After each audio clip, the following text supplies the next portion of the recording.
പുണ്യാളൻ അടി ഫാൻസി പടങ്ങളൊക്കെ കണ്ടിട്ടില്ല. അതുപോലെ ഒരു മോഡല് ഇന്റർവ്യൂ കഴിഞ്ഞ് അർജുൻ റോഷൻ കലക്കിയിട്ടുണ്ട്. പിന്നെ അനശ്വരയും നല്ല റോൾ ചെയ്തിട്ടുണ്ട്. അനശ്വര ഒരു ആക്ഷൻ റോളൊക്കെ ഉണ്ട്, അടിപൊളിയായിട്ട് ചെയ്തിട്ടുണ്ട്.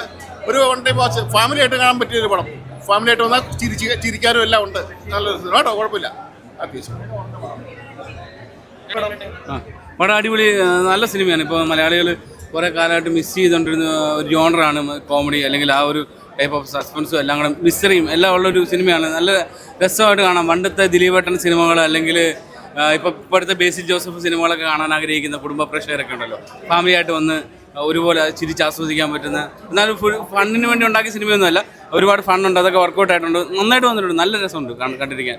ഹാപ്പിയായിട്ട് കണ്ടിട്ട് ഇറങ്ങാൻ പറ്റുന്ന ഒരു സിനിമ. എല്ലാവർക്കും ഫാമിലി ആയിട്ടൊക്കെ പോയി കാണാൻ പറ്റുന്ന സിനിമ. നല്ലൊരു എൻ്റർടൈനറാണ്.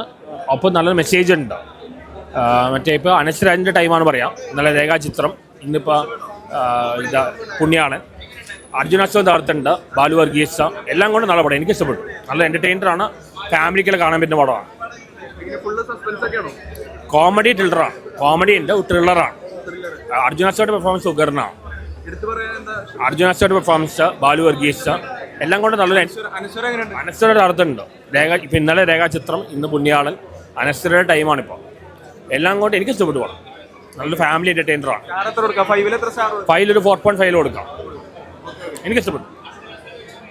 മറ്റേ അർജുൻ ചേട്ടനും നമ്മുടെ ബാലൂറി ചേട്ടനും പിന്നെ നമ്മുടെ അനശ്വര ചേച്ചിയൊക്കെ പൊളിച്ചിട്ടുണ്ട്. കാരണം കോമഡി എന്ന് പറഞ്ഞാൽ മാറ കോമഡിയാണ്. പിന്നെ ഫൈറ്റ് ഇല്ലേ ഗംഭീരമുണ്ട്. കാരണം അനശ്വരരാജൻ ഇതുവരെ ചെയ്ത മലയാള സിനിമ വെച്ച് മറ്റേ എന്താ പറയുക തണ്ണിമത്തത്തിനാണെങ്കിലും ഉദാഹരണ സുജാതയാണെങ്കിലും ഗംഭീരമായിരുന്നു. പക്ഷേ ഇത് ഒരു വെറൈറ്റി ആയിട്ടുള്ള ക്യാരക്ടറാണ്. കാരണം അനശ്വരയുടെ ഫൈറ്റ്, ഒരു സ്ത്രീകൾ ഫൈറ്റ് ചെയ്യുന്ന പറഞ്ഞാൽ ഒരു പുതുമ പറഞ്ഞ ഒരു സിനിമ തന്നെയാണ്. കാരണം അർജുന സാറിനോടുള്ള ഫൈറ്റ് സീക്വൻസ് ഒക്കെ ആണ് ഗംഭീരമാക്കിയിട്ടുണ്ട്. പിന്നെ ഡയറക്ടർ ആണെങ്കിലും പിന്നെ ക്യാമറ, VFX, കളറിങ് എല്ലാം കൊണ്ടും തന്നെ ഒരു നല്ലൊരു വിഷ്വൽ എഫക്ട് സിനിമയാണ്. ഒരു പള്ളി ഇരുന്നൊരു ഫീലാണ് കിട്ടുന്നത്. കാരണം പള്ളിയായിട്ട് ബേസ് ചെയ്തിട്ടുള്ള സിനിമയാണല്ലോ.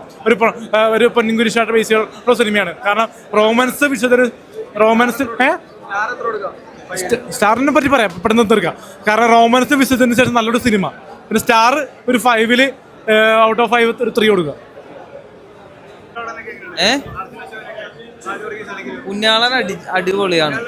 വേറെ മൂടാ, കലക്കി, രശീല പടം. എല്ലാരും കലക്കി. ഒന്നും കൂടി ഒന്ന് കാണാനുള്ള വിചാരമുള്ളൂ. എല്ലാരും വന്ന് കാണട്ടെ, അവാർഡ് കിട്ടട്ടെ. ഐശ്വര്യൊക്കെ നല്ല അടിപൊളി അടിപൊളിയാ. എല്ലാരും നല്ല ഇതാണ്. ഓക്കെ, പടം എങ്ങനെയുണ്ട്? നല്ല പടം. എങ്ങനെയുണ്ട്? കോമഡിയാണോ ഫുള്ള്? കുറച്ചൊക്കെ നമുക്ക് ചിരിക്കാനൊക്കെ ഉള്ളതുണ്ട്. പിന്നെ എല്ലാ രീതിയിലും നമ്മുടെ അനശ്വര രാജന്റെ പൊളിച്ചെടുക്കാണ്.